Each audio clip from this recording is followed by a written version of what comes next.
What do you say we have a look at this Toybiz Marvel Legends Daredevil? Includes a 32-page comic book and collector wall mountable display stand. Oh, look, it's one of the lesser posable ones, 25 points of articulation. But that's okay. Still a cool vintage figure. There's a lineup there. He dwells in a world of eternal night, but the blackness is filled with sounds and scents, tastes and textures most men cannot perceive. Although attorney Matt Murdock is blind, his other four senses function with superhuman sharpness. He stalks the streets at night, a relentless avenger of justice. Daredevil, the man without fear. Yeah. Anyway, let's get him out of the box. What does this say here? I can't really read that. Oh, hobby shop locator or comic shop locator. So yeah, let's get him out and we'll be right back. Him out of the box. First thing we'll have a look at is the free comic book that comes with it. I don't read these. I just leave them sealed in their package. But I notice with all these comic books, it comes with the wave, you know. And you have this display stand, which looks like a church window, but it also can be mounted on the wall to display your figure. And yeah, and you also have this little waist hook here that hooks around the figure's waist, and I think it ports right into there. So maybe to simulate him jumping off the window ledge, I don't know, but it also comes with some pegs there. And some really cool nunchucks with great paint job. A real piece of chain there. And yeah, I like these. I mean, even that leather wrap right there looks, it feels really nice, good texture, and it looks really, really nice. I like it. And he stood right away. But there's something I saw immediately, and we'll get to it as we go. Let's have a look at him. All right. Let me see if I can change the focus here. There we are. Let's have a good look at his head. There is some paint in those eyes. Just a little spot of black.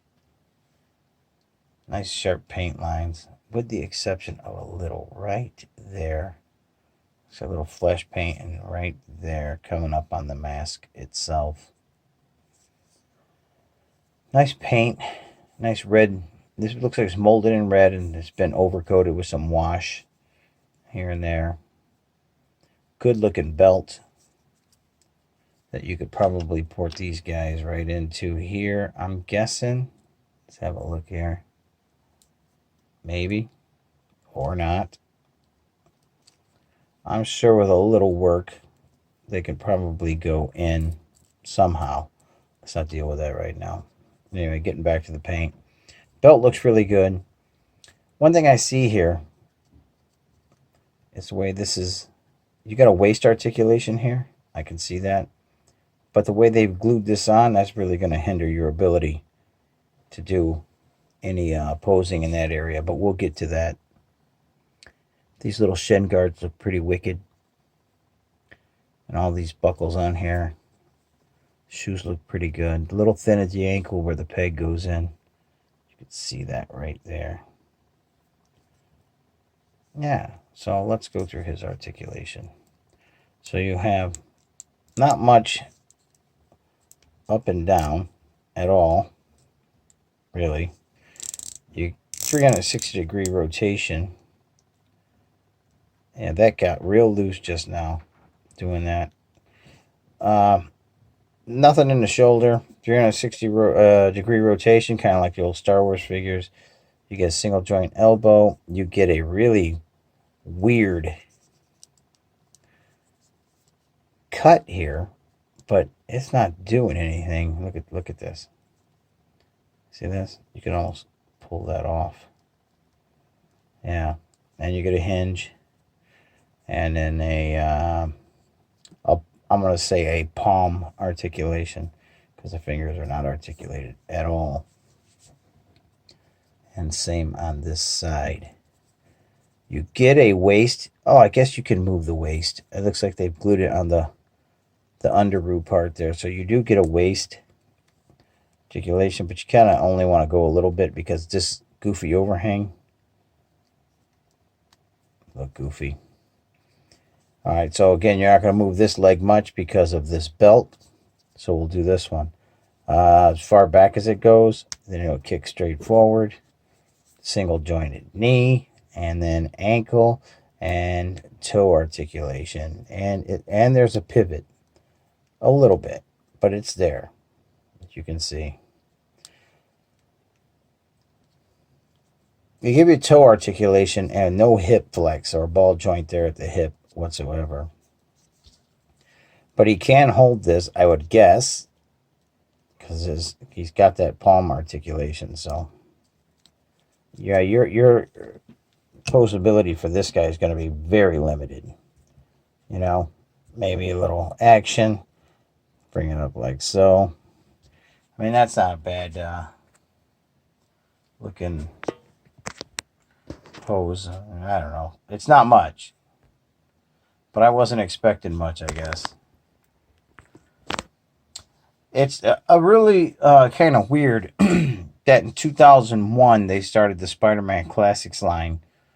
And from there we went into Marvel Legends in 2002 or 2003. I can't really be sure. But all of those figures before this one were super articulated. And then I believe this one is 2002. I'm seeing it right here. Let me get this in focus here for you. 2002. So after the first run of Spider-Man Classics with all that articulation, this guy kind of got gypped a little bit.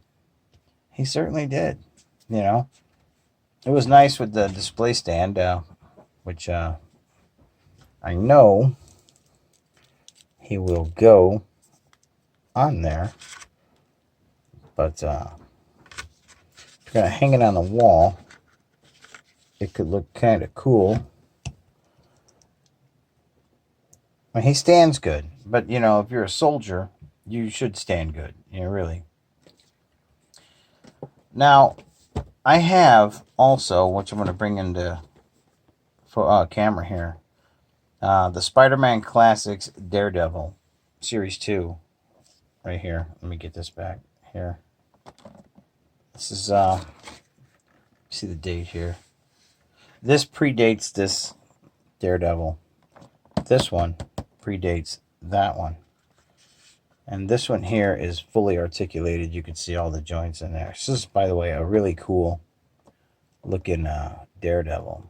I mean, look at the muscles. Look at the you have a lot here. It really is. But this is a wall hanger. I would love to do a side-by-side comparison of these two, but I'm not ready to open this one. So let's get this back. I mean, overall, the figure looks pretty good. It almost has the articulation of an early Marvel Select figure. You know, very robotic. But it's cool. You can just kind of leave them in the background. This is a little disturbing, though. Let's see if this side of the wrist actually moves. Yeah, see, this one moves just fine.